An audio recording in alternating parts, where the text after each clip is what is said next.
ധർമ്മസ്ഥലയിൽ നിരവധി സ്ത്രീകളെ കൊന്നു കുഴിച്ചുമൂടിയെന്ന് ക്ഷേത്ര ജീവനക്കാരന്റെ വെളിപ്പെടുത്തൽ പുറത്തു വരുമ്പോൾ 4 പതിറ്റാണ്ട് മുൻപ് നടന്ന കൊലപാതകം വീണ്ടും ചർച്ച ചെയ്യപ്പെടുകയാണ്. മലയാളി വിദ്യാർത്ഥിയെ പത്മലതയെ കാണാതായി 2 മാസമായപ്പോഴാണ് മൃതദേഹം കണ്ടെത്തിയത്. പത്മലതയുടെ അച്ഛൻ പഞ്ചായത്ത് തെരഞ്ഞെടുപ്പിൽ മത്സരിക്കാൻ ഇറങ്ങിയതിന് പിന്നാലെയാണ് പത്മലതയെ തട്ടിക്കൊണ്ടുപോയി കൊലപ്പെടുത്തിയത്.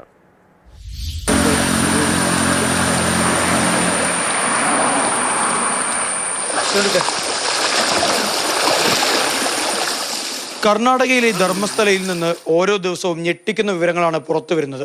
മരണപ്പെട്ടവരിൽ മലയാളി പെൺകുട്ടികൾ കൂടിയുണ്ട് എന്നുള്ള ഞെട്ടിക്കുന്ന വിവരങ്ങൾ ഇപ്പോൾ പുറത്തു വരികയാണ്. അത്തരത്തിൽ മരണപ്പെട്ട ഒരു പെൺകുട്ടിയുടെ വീട്ടിലാണ് നമ്മളുള്ളത്. ചേച്ചി, ശരിക്കും ചേച്ചിയുടെ അനിയത്തിക്ക് എന്താണ് സംഭവിച്ചത്?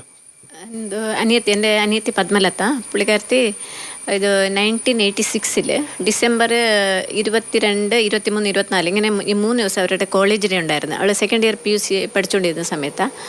അന്നേരം ഇവിടെ ഫസ്റ്റ് ഡേ കോളേജ് ഡേ എന്ന് പറഞ്ഞ് വീട്ടിൽ പറഞ്ഞിട്ട് പോയി. നൈറ്റ് പ്രോഗ്രാം നിൽക്കുന്നില്ല, നെക്സ്റ്റ് ഡേ നൈറ്റ് പ്രോഗ്രാം നിൽക്കാമെന്ന് പറഞ്ഞാൽ ഇപ്പോൾ ദൂരം ഇവിടുന്ന് സുമാർ 12 കിലോമീറ്റർ ഉണ്ട് ഈ കോളേജ്. ഈ പിള്ളേർക്ക് വേണ്ടി തന്നെ ഈ ജീപ്പ് സർവീസ് ഉണ്ട്. അതില്ലാന്നുണ്ടെങ്കിൽ നടന്നു വരും. അങ്ങനെയുള്ള ഇത് ഇവിടുന്ന് ഒരു 4 കിലോമീറ്റർ ആകും ധർമ്മസ്ഥലത്തിന്. അവൾ ഇത് അന്ന് വരുമെന്ന് പറഞ്ഞ് സന്ധ്യയായിട്ടും പുള്ളിക്കാരത്തി വീട്ടിലെത്തിയില്ല. എത്താതിരുന്നപ്പോൾ അച്ഛൻ ഇത് ധർമ്മസ്ഥലത്ത് പോയി തിരക്കിയപ്പോൾ ഇതിന് ഇവൾ വന്നിട്ടില്ല, അവളെവിടെ എങ്ങും കണ്ടില്ല. പിന്നെ ഈ ബസ് പാസ്സിൽ ചെക്ക് ചെയ്തപ്പോൾ ബസ് പാസ് ഉണ്ടായിരുന്നു, അത് എൻട്രി ഉണ്ടായിരുന്നു. അങ്ങനെ അത് ഷുവറായി അവിടെ തന്നെ ഇറങ്ങിയിട്ടുണ്ടെന്ന്. പിന്നെ അവിടുന്ന് എന്തായെന്ന് ആർക്കും ഒന്നും അറിയത്തില്ല. കോളേജ് ചോദിച്ച പ്രിൻസിപ്പൽ പറഞ്ഞ് ഞങ്ങൾ തിരക്കാന്നൊക്കെ പറഞ്ഞ്. പിന്നെ അച്ഛൻ പോയി രണ്ടാമത് പോയി ചോദിച്ചപ്പോൾ അവർ അച്ഛനോട് തട്ടിക്കയറുമായിരുന്നു. നിങ്ങൾ കമ്മ്യൂണിസ്റ്റുകാരൻ ഇവിടെ എന്തോ ഇത് പണി, നിങ്ങൾ ഇവിടെ നിന്ന് ഇറങ്ങിപ്പോണോ അങ്ങനെ നിന്ന് പറഞ്ഞ് അച്ഛനോട് തട്ടിക്കയറി. ധർമ്മസ്ഥലത്ത് പോലീസ് സ്റ്റേഷൻ ഇല്ല. വെൽത്തങ്ങാടി പോയി താലൂക്ക അവിടെ പോയിട്ട് കംപ്ലയിൻറ്റ് ചെയ്ത് പോലീസ് കംപ്ലയിൻറ്റ് കൊടുത്ത്. എന്നിട്ട് അവർ കംപ്ലയിൻറ്റ് റിസീവ് ചെയ്തില്ല പോലീസുകാർ. പിന്നെ പാർട്ടിക്കാർ ചെന്നിട്ട് അവരോട് പറഞ്ഞിട്ട് അവരുടെ ഉത്തരപ്രകാരം പിന്നെ കേസെടുത്ത് അന്വേഷിക്കാമെന്നൊക്കെ പറഞ്ഞ് മാത്രം. അത് കഴിഞ്ഞ് ഒരു പോലീസുകാരൊന്നും ഇത് അറിയിച്ചില്ല അച്ഛൻ ഡെയിലി പോവുക, അന്നേരം തിരക്കുന്നുണ്ടെന്ന് പറയുന്നല്ലാതെ അതിലെന്തായിട്ടുണ്ടെന്ന് അവർ പറഞ്ഞിട്ടില്ല അച്ഛനോട്. പിന്നെ ഞങ്ങൾക്ക് കിട്ടുന്ന ബോഡിയായിരുന്നു 56 ദിവസം കഴിഞ്ഞിട്ട്. എങ്ങനെയായിരുന്നു ബോഡി കണ്ടെത്തുന്നത്? ബോഡി ഇത് കൈ രണ്ടും പിന്നെ കാൽ രണ്ടും കെട്ടിയുന്ന സ്ഥിതിയിലായിരുന്നു. ജസ്റ്റ് സ്കെലിട്ടൺ മാത്രമേ ഉണ്ടായിരുന്നുള്ളൂ. ബോഡി ഫുള്ള് ഡിക്കേ ആയിട്ടുണ്ടായിരുന്നു. പിന്നെ അവിടെ കയ്യിലൊരു റിസ്റ്റ് വാച്ചും പിന്നെ ഡ്രസ്സിൻ്റെ മേളിലാണ് ഐഡൻറ്റിഫൈ ചെയ്തത്. പിന്നെ COD തനിക്ക് കിട്ടി കേസ്. COD തനിക്ക് എന്ന് പറഞ്ഞാൽ ഇവിടെ വന്ന ചിലരൊക്കെ ആക്ടിവിസ്റ്റൊക്കെ വന്നായിരുന്നു. അവരൊക്കെ പറഞ്ഞ് പിന്നെ കമ്മ്യൂണിസ്റ്റുകാർ എല്ലാവരും കൂടി CODക്ക് ഇടണമെന്നും പറഞ്ഞ് COD തനിക്ക് കിട്ടി. CID അല്ല, അന്ന് COD ആയിരുന്നു. തനിക്ക് കിട്ടി. അവർ തനിക്ക് ആക്കിക്കൊണ്ടുണ്ടായിരുന്നു. പിന്നെ അത് കഴിഞ്ഞ് എന്തായിട്ടുണ്ടെന്ന് ഞങ്ങൾക്ക് അറിയത്തില്ല. ലാസ്റ്റ് വന്നത് ഇത് തെളിയിക്കാനാകാത്ത കേസെന്നും പറഞ്ഞ് റിപ്പോർട്ട് കൊടുത്ത്. പുതിയ അന്വേഷണ സംഘം വരാൻ പോവാണ്, ഉത്തരവ് ആയിട്ടുണ്ട്. എന്താണ് പറയാനുള്ളത്?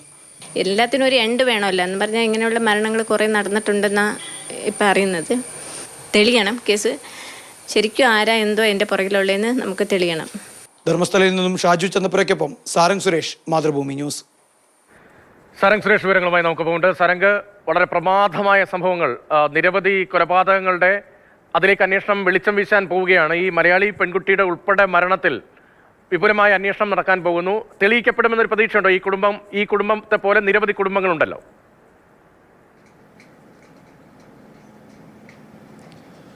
രതീഷ്, ഇപ്പോൾ ഈ പത്മലതയുടെ മരണം എന്ന് പറയുന്നത് ഈ ശുചീകരണ തൊഴിലാളിയുടെ വെളിപ്പെടുത്തലുമായി ബന്ധപ്പെട്ടുള്ള ഒരു മരണമല്ല, അതിന് മുൻകാലങ്ങളിൽ നടന്നിട്ടുള്ള ഒരു മരണമാണ്. ആ സമയത്തൊക്കെ തന്നെ മരണപ്പെട്ട ഒരു ഹെഡ് മിസ്ട്രസും അതുപോലെ തന്നെ സമാനമായ രീതിയിൽ മരണപ്പെട്ട വിദ്യാർത്ഥികളടക്കം 1980-കൾ തൊട്ട് തന്നെ നീണ്ടു നിൽക്കുന്ന 2014 സൗജന്യയുടെ മരണം വരെ നീണ്ടു നിൽക്കുന്ന 100 കണക്കിന് പെൺകുട്ടികളുടെ ഒരു കൊലപാതക പരമ്പര തന്നെയാണ് ധർമ്മസ്ഥല കേന്ദ്രീകരിച്ച് കൊണ്ട് നടന്നിട്ടുള്ളത്. കാരണം വലിയ അന്വേഷണത്തിലേക്കൊന്നും തന്നെ ഒന്നുമില്ല. കാരണം പോലീസിലേക്ക് പോലും അന്വേഷണത്തിന് പോകുന്ന സമയത്ത് പലപ്പോഴും അന്വേഷണ ഉദ്യോഗസ്ഥർ പോലും കേസ് ക്ലോസ് ചെയ്യുന്നത് ആ പെൺകുട്ടികളെ കാണാനില്ല, അവർ ഒളിച്ചോടിപ്പോയി എന്നുള്ള ഒറ്റ വാക്കിൽ കേസ് തീർത്തുകൊണ്ടാണ്. എന്തുകൊണ്ടാണ് അവിടെ ഇങ്ങനൊരു പ്രശ്നം ഉണ്ടാകുന്നതെന്ന് പറയാൻ കഴിയുന്നില്ല. കാരണം അധികാര സ്ഥാനങ്ങൾക്ക് പോലും കൃത്യമായ ഇടപെടൽ നടത്താൻ കഴിയാത്ത രീതിയിലേക്ക്. കാരണം അവിടെ ക്ഷേത്രത്തിലേക്ക് ആരാധനയ്ക്കെത്തുന്ന ആളുകൾ കൊല്ലപ്പെടുന്നു, അവിവാഹിതരായ യുവതികൾ, അതുപോലെ തന്നെ സന്ദർശനത്തിനെത്തുന്ന ആളുകൾ, അവിടെയുള്ള കോളേജുകളിലും സ്കൂളിലും പഠിക്കുന്ന, അതിൽ ഏറ്റവും കൂടുതൽ ഞെട്ടിക്കുന്ന വിവരം എന്നത് പ്രായപൂർത്തിയാവാത്ത 13, 14, 12 വയസ്സുള്ള പെൺകുട്ടികളുടെ പോലും മൃതദേഹങ്ങൾ കുഴിച്ചിടാൻ ഉള്ള ഒരു രീതിയിലേക്ക് ആ ശുചീകരണ തൊഴിലാളിയുടെ